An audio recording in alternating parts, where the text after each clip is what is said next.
जितने भी दोस्त पाई के ऊपर काम कर रहे हैं उनके लिए थोड़ी सी खुशखबर ये है कि पाई की स्टेबिलिटी की न्यूज आ रही है और पाई के अलावा आपका बिटकॉइन थोड़ा सा स्टेबल दिखाई देता है, आपका एक्सआरपी दिखाई देता है, आपका टीथर मतलब गोल्ड में थोड़ी सी गिरावट नजर आ रही है।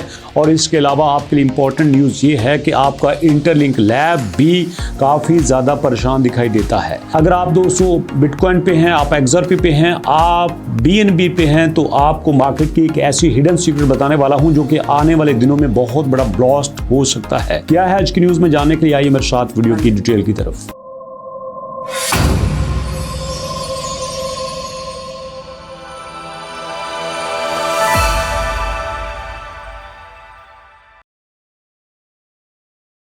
बिस्मिल्लाहिर्रहमानिर्रहीम, अस्सलाम वालेकुम। कल जब वीडियो बना रहा था तो इनका ट्रेडिंग वॉल्यूम जो है वो 14 मिलियन तक आ चुका था, लेकिन अभी 14 से 18 मिलियन पे आ चुका है। और आपने देखा कि 24 घंटे में पाई जो है वो 0.21 से 0.22 पे जा चुका था। इसका मतलब ये है कि 0.21 से इसको रेजिस्टेंस मिली और ये वापस अपने पॉइंट पे चला गया, लेकिन इसका ट्रेडिंग वॉल्यूम उतना नहीं बढ़ रहा।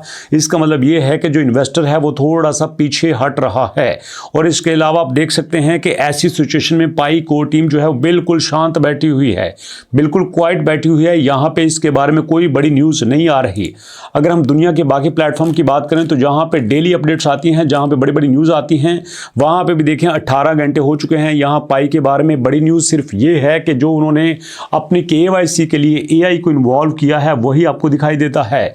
इसके अलावा उन्होंने कहा है कि जनाब आपके लिए पाई का जो Q1 है वो क्या एक्सपेक्टेशन लेके आएगा। तो यहाँ पे एक्सपर्ट के मुताबिक पाई का Q1 कोई ऐसी बड़ी न्यूज़ नहीं लेके आ रहा, सिर्फ AI को घुमा घुमा के लोगों के सामने रख रहे हैं जिसका कोई बड़ा बेनिफिट नजर नहीं आ रहा। आप देखो इस वक्त हमारे पास जो है वो 5 नवंबर को इनकी न्यूज़ आई थी और इस 5 नवंबर की न्यूज़ के बाद आप देख सकते हैं कि पूरे हफ्ते में कोई पाई ने बड़ा रीच आउट नहीं किया, बल्कि 5 नवंबर के बाद भी ये मुसलसल डाउन होती गई थी। इसलिए अगर आप पायनियर हैं और पाई पे काम कर रहे हैं तो भैया मैं आपको बता देता हूं कि आपके पास सिर्फ एक ही ऑप्शन है कि you have to be quiet, शांत हो जाइए। आप कोई बड़ा स्टेप मत लीजिए। अगर आप बड़ा स्टेप लेते हैं तो यह आपके लिए फ्यूचर में बड़ा नुकसानदेह हो सकता है। इसलिए अगर आप नुकसान से बचना चाहते हैं तो बहुत सारी ऐसी सिचुएशन होती हैं जहां पे आपका पीछे हट जाना ही ठीक होता है। इसलिए अगर आप पायनियर हैं तो भैया चुप हो जाइए, शांत हो जाइए, कोई बड़ा स्टेप मत लीजिएगा। उसके बाद अगर बिटकॉइन की बात करते हैं तो भैया बिटकॉइन ने कल से बहुत बेहतर परफॉर्म किया है। 24 घंटे में 2.5% पंप हुआ है। आप देख सकते हैं कि ये $90,000 पे था और $90,000 से ये $94,000 पे भी गया है। और उसी के साथ आप BNB देख सकते हैं कि BNB भी 0.25% पंप हुआ है, जो कि बड़ी अच्छी बात है, लेकिन ये उतना नहीं हुआ जितना इसको होना चाहिए था। XRP की बात कर लेते हैं तो XRP भी 0.9 पंप हुआ है। मज़े की बात यह है कि जितने भी ये बड़े कॉइन हैं ये बिटकॉइन के साथ ही आगे बढ़ते थे, लेकिन अभी बिटकॉइन सबसे आगे जा रहा है और ये उससे पीछे जा रहा है। और यहाँ पे एक बड़ी बात आपको बता देता हूँ कि आपका जो गोल्ड है कल तक ये 42,000 पे टिका हुआ था, लेकिन अभी मार्केट में ये 4,192 पे आ चुका है। आपने देखा कि आपका जो गोल्ड है 4,200 पे टिका हुआ था, लेकिन अभी 4,192 पे आ चुका है। इसका मतलब ये है कि गोल्ड भी अभी काफी प्रॉब्लम में आ चुका है। पहले मैंने आपको पाई के बारे में बताया कि आपने इससे थोड़ा सा अवॉइड करना है। अब आपको बाकी कॉइन्स के बारे में बता देता हूं, क्योंकि यहाँ पे मीम्स कॉइन के अलावा बाकी सारे बड़े कॉइन जो हैं वो शांत बैठे हुए हैं, चुप बैठे हुए हैं। और ऐसे में अगर आप कोई बड़ी हरकत करते हैं तो आपके लिए प्रॉब्लमेटिक हो सकता है।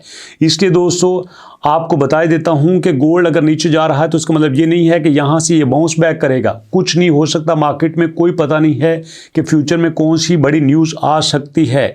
इसलिए अगर आप ये चाहते हैं कि फ्यूचर में आपको बड़े बेनिफिट्स हों तो भैया यहाँ पे अभी आपका रुक जाना ही ठीक है, क्योंकि अब अगर आप रुक जाते हैं तो हो सकता है कि फ्यूचर में आपको एक बड़ा अच्छा एंट्री पॉइंट मिले और उस अच्छे एंट्री पॉइंट से आप ज़्यादा बेनिफिट्स ले सकते हैं। और रही बात आपके इंटरलिंक लैब्स की, तो भैया इंटरलिंक लैब्स की सिर्फ एक ही कोशिश है कि वो ज़्यादा से ज़्यादा लोगों को अपने साथ जोड़े, क्योंकि आप देख सकते हैं जब से इनके 4 मिलियन कंप्लीट हुए हैं उसके बाद से लेकर इनकी कोई बड़ी अपडेट नहीं आई। अभी इनके 23 घंटे हो चुके हैं। ये न्यूज़ में ऑलरेडी दे चुका हूं कि ये ब्लॉकचेन बनाने की बात कर रहे हैं, ये ज़्यादा से ज़्यादा लोगों को साथ अटैच करने की बात कर रहे हैं। होना तो ये चाहिए था कि यहाँ पे TG की बात करते कि भैया हम दिसंबर के लास्ट में, जनवरी के शुरू में TG दे रहे हैं। जिन लोगों ने यहाँ पे कॉइन्स इकट्ठे किए हैं, जिनका स्कोर है, बैलेंस है, उसका प्रॉपर उनको रिवार्ड मिलना चाहिए। बट ऐसी कोई न्यूज़ मार्केट में नहीं आ रही। अगर ऐसी आती है तो ही इनके लिए ज़्यादा बेनिफिशियल है। तो इसलिए दोस्तों मैं आपको बता देता हूं कि ऐसे में आप इससे भी थोड़ा सा दूर रहिएगा। तो अगर आज की वीडियो की सारी समरी बनाई जाए तो यहाँ पे कुल मिला के यही आता है कि आपका इनसे थोड़ा पीछे ही हटना बेहतर है। दोस्तों अभी तक इतना ही, मुलाकात करते हैं नेक्स्ट वीडियो में।